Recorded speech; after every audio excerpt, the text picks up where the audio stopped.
So then I guess given these like wide variety of effects we see, and then I mean 11% is a substantial portion of the population. And then also when it comes to voting, which the argument I feel like I'm going to ask you about voter ID laws, the argument from Republicans that you usually hear is, just election security. But we see like in-person voting fraud is really rare. I think most people say it's like more rare than getting struck by lightning. And then there's all these effects that you're explaining. Do you think that voter ID laws are then kind of like a hindrance to not only democracy, but even then kind of people's ability to participate in their lives? Yeah, so voter ID laws impact voters in two very big ways. And this is something it's really important for both parties to pay attention to, because I think that a lot of Republicans think that voter ID laws don't impact the people they vote for. But we work in the rural South, we work in Appalachia, we work all over. I've registered Republicans while getting them IDs in LA, so it does affect Republican voters.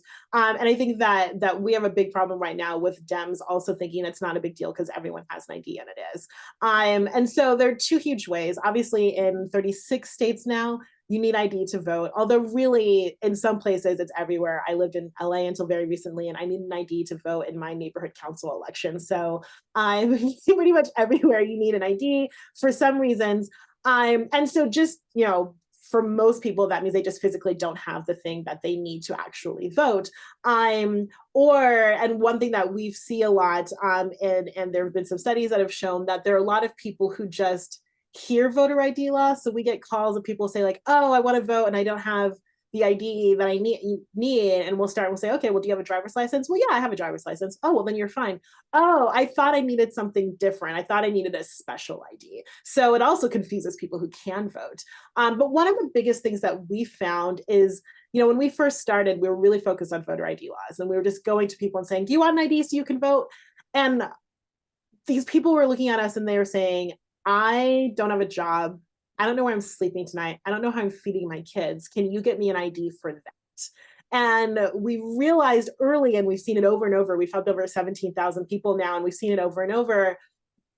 When you don't have safety or security, one of the things people say all the time when they get an ID is, I'm a person again. When you don't feel like you're a person, you're not going to vote. You're not going to participate in a democracy and a civic society that doesn't belong to you and that you don't belong to. But the second we help someone get an ID, and then we say, so do you want to talk about voting? Yeah, we're going to talk about voting, right? Like everything about them changes because they have that thing that you really do need to be a person in society. And so I think one of the things that's really missed in this voter ID argument is that it isn't just about, do you have this little thing that you can use to vote? It's about, do you feel like you're a part of the system that you are supposed to be voting in? Because why are we asking you to vote for a democracy that doesn't include you? So then do you think that this kind of could be seen as like a modern evolution of the systemic disenfranchisement that a lot of these groups have always experienced historically? Oh yeah, well, we know it is, and for a few reasons. One, because we have plenty of video and audio clips and quotes of people saying, well, we need voter ID laws so that they'll vote for X party or X candidate or whatever.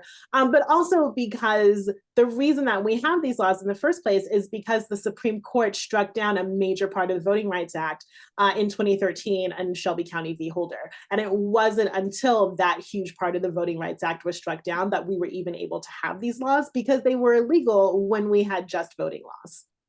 Yeah, and actually that was my next question, was going to be if you could kind of detail how the unwinding of the Voting Rights Act kind of plays in with this larger systemic disenfranchisement, like with these voter ID laws and kind of the whole picture. Sure. So let me break down the Voting Rights Act without geeking out too much. Right. So what the Voting Rights Act did was it put in protections that would stop states, and not just the South, states all over the country, from systematically preventing people from voting, primarily based on race. And so when we look at Shelby County v. Holder in 2013, that was one of the first big blows to the Voting Rights Act. We've had several since, but one of the first ones. And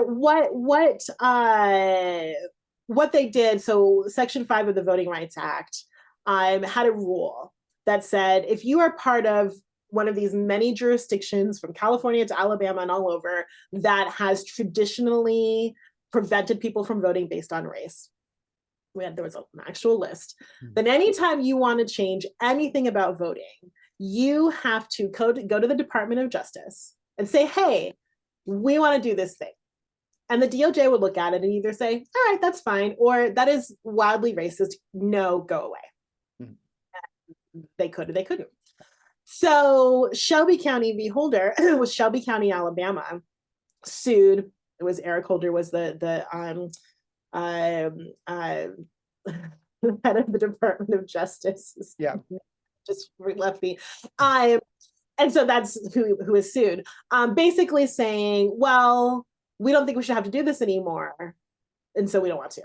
And so this is where most people who didn't go to law school found out how awesome Ruth Bader Ginsburg was, because this is the dissent that she wrote that became really, really famous. So Chief Justice John Roberts wrote a decision in which he said, we have a Black president, you guys. Racism is over. We did it. Great job. We no longer need all these protections. Black people can vote, and they got a president. Pat on the back, we're good. And Ruth Bader Ginsburg wrote a dissent in which she said, saying that we no longer need voter protections because we have a Black president, or because Black citizens are voting, is like saying, oh, I have an umbrella up in a storm, so I no longer feel the rain. I guess I don't need this umbrella anymore. And she said, as soon as you take that umbrella away, it's going to rain all over you. And she was right. Literally within 2 hours of that decision coming down, the states of Alabama and Texas started working on passing voter ID laws. Yep. We have since seen a lot of other pieces of the Voting Rights Act being torn out. The Voting Rights Act it's like Swiss cheese now. There's just holes in it everywhere. It barely exists. There are so many things that are legal now that were not after the passage of the VRA. And it has just been sort of torn apart piece by piece by piece by piece. The Democrats have had a couple of pieces of legislation in Congress that voting rights activists don't love either, but they're better than nothing. Better than nothing, yeah. They wouldn't actually solve our problems. I would like to personally rewrite them, but that's fine. It's not, I can't, whatever. But at the moment they have not been passed, and they haven't been able to pass them in a very long time, even when they were the majority. And so we now have far weakened voting rights protections. And so we see them not just in things like voting rights or voter ID laws, but for instance, if you remember in 22 and 24, when there were all these stories about polling places in majority Black and brown neighborhoods that were being closed. And so those folks were having to move, drive miles and miles to go to other polling places. Well, they wouldn't have been allowed to do that under the Voting Rights Act, but now they can. And so we're seeing, when we see Sunday voting being closed down so that we can't have souls to the polls anymore, things like that. Those are all things that are possible now because the Voting Rights Act has been torn apart. And another, I guess, hole in the Swiss cheese they're trying to make, I think Section 2 that the Supreme Court is thinking about looking into. There's obviously the gerrymandering that's going on in a lot of states. I think Texas, Indiana, the list of them. And then obviously the voting ID laws. With how things look now, how worried do you think people should be? Like, is there the alarm? Should they be ringing? Or at what level do you think we're at? Here's what I think. I think that it should galvanize you, right? I think one of the things that we see and that we saw a week and a half ago during the elections is that these are the types of things that should make you think, oh, they're trying to take my vote away. That's because it matters. F that, I'm going, right? And it's the establishment on both sides, right? Like the establishment Dems are not happy about Zoran, right? And they are not happy about how people came out.